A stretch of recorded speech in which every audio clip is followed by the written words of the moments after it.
Hey guys, this is lesson 8-9 called Intersecting Chords and Chord Perpendicular to a Radius or Diameter. So you're probably wondering, what the heck does all this mean? So this is actually starting the next unit. I decided not to do a test for this week so that you guys just had a couple lessons. We're just going to do quizzes for the next couple assessments, and I don't want to waste time like redoing material every week.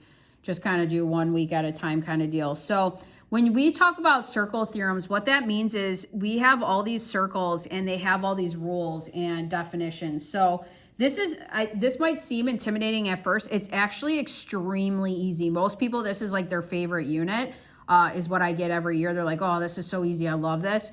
So I just want you guys to know, like, the stuff going forward from here are all circle theorems, and it should feel a little bit easier to you, okay? So the first thing is we got to go over some definitions. So the first definition is a chord. So a chord is just a segment that joins 2 points of a circle. So in other words, a chord is a segment that fits inside of a circle. So we're looking at only 2 theorems today. The first one is theorem 1, called intersecting chords. So what this means is when you have 2 chords or 2 segments within a circle, there's a relationship that happens.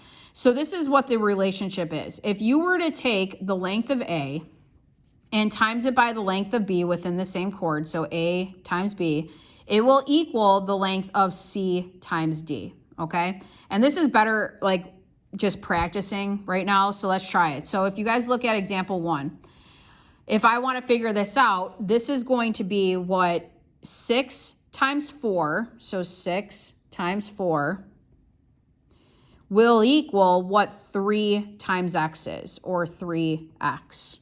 It's that easy. Now, it doesn't matter if I were to said 3x is equal to 6 times 4, okay? It doesn't matter if you like flip the equation, you'll still get the same answer either way, okay? So you don't have to follow this exactly, but the one thing you don't want to do is, like, it has to be, the two you multiply together have to be on one chord. Like A and B, you see how it's like half of the one chord, half of the other part of the same chord? It's that times that equals this times this, okay? So 6 times 4 is 24. Let's see, 3 times x is just still 3x. If I asked you guys to solve for x, you would divide both sides by 3, and you would just get 8, okay? And that would be your answer. Pretty simple, right? So that's what this length is. You guys should check. Does that make sense in the context of the problem? Sure. This looks like a little longer than 6. Makes sense to me. Okay, so then let's try number 2.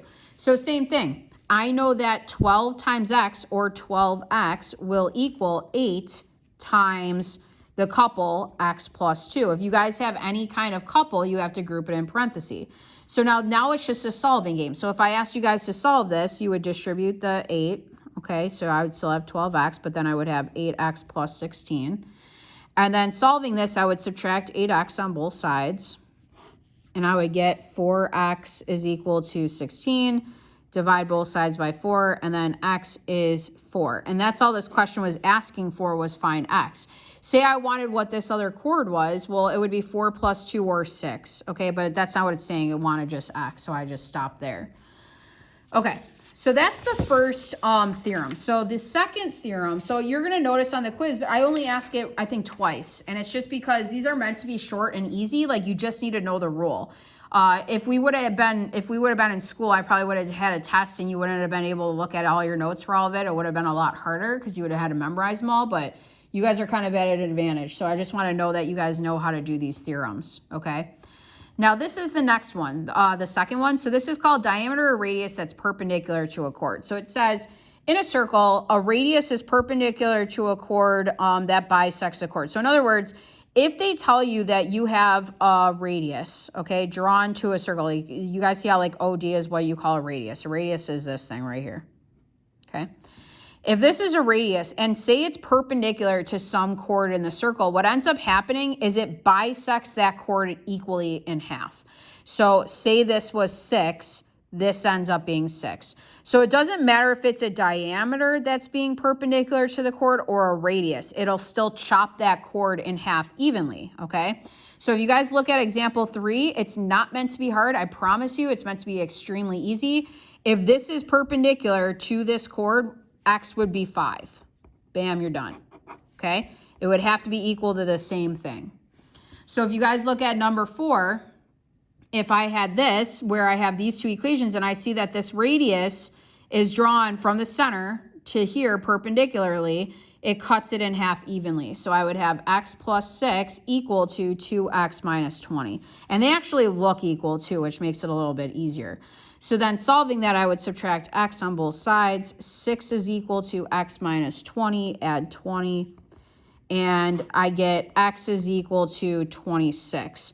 Now on this problem, they wanted to know what the length of AB is. They're saying find AB. So if x is 26, all I got to do is plug it into one of them. So I mean, if I look at this one, what's 26 plus 6? Well, that's 32. So it's going to be 32 plus 32. So AB is 32 plus 32, which ends up just giving you 64. Okay, so it's a very easy theorem. Let's look at a harder one. So let's look at number 5. Okay, so it says, given the circle with the diameter perpendicular to the chord, find x. Okay, so this is hard because say that was 5, we would have just said that's 5, kind of like an example 3, but they are not telling me that, so it makes it a little bit trickier.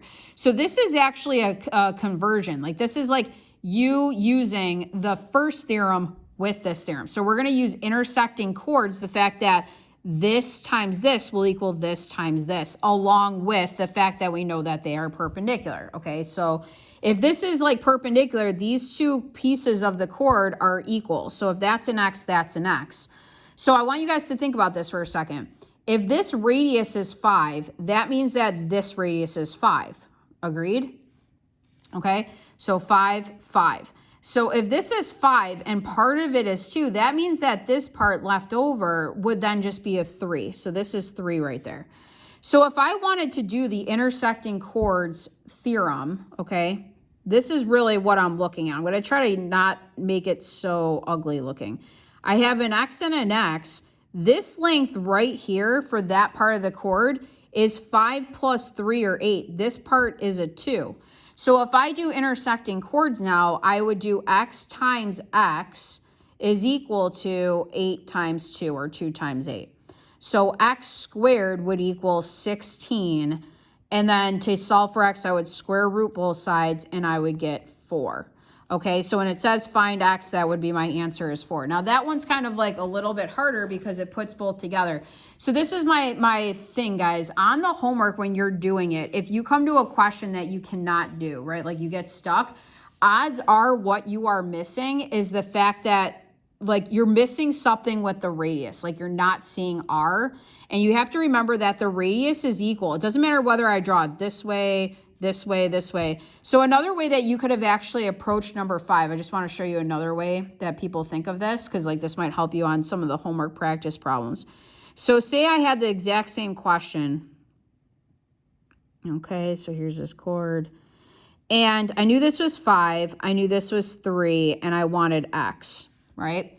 Another way that you could have tried to think about this is if this radius is 5, I can draw that radius anywhere I want in the circle and it's 5, like 5, 5, 5. So what if I went like this and I drew it over here and I made myself a right triangle? Okay, like say I did that. This is if I pull out just the triangle, because like I still am trying to find x, this is what the triangle looks like that I'm like if I zoom in. If I zoom in, I have a 3 here, I have a 5 here, and I'm looking for x. So I could have actually done Pythagorean theorem to figure out what this value was instead of doing it this way with the intersecting chords. So this is a famous triple, 3, 4, 5. So I know x ends up being 4, but you could have done 3 squared plus x squared equals 5 squared. And then you would have had 9 plus x squared is 25, subtract 9, x squared is 16, square root it, and you would have had 4. Okay, bam. So I just want to point out that if you get stuck on the homework, my guess is it's probably this that's going to trip you up. And try to just put a radius into the picture. You know what I mean? Somewhere to form a right triangle, and do it with Pythagorean theorem, and you should be able to figure it out from there. Okay, guys, that's it for this week. So try the homework, jump on my office hours this Thursday if you need my help, and I will try to help you out. Okay, thanks, guys.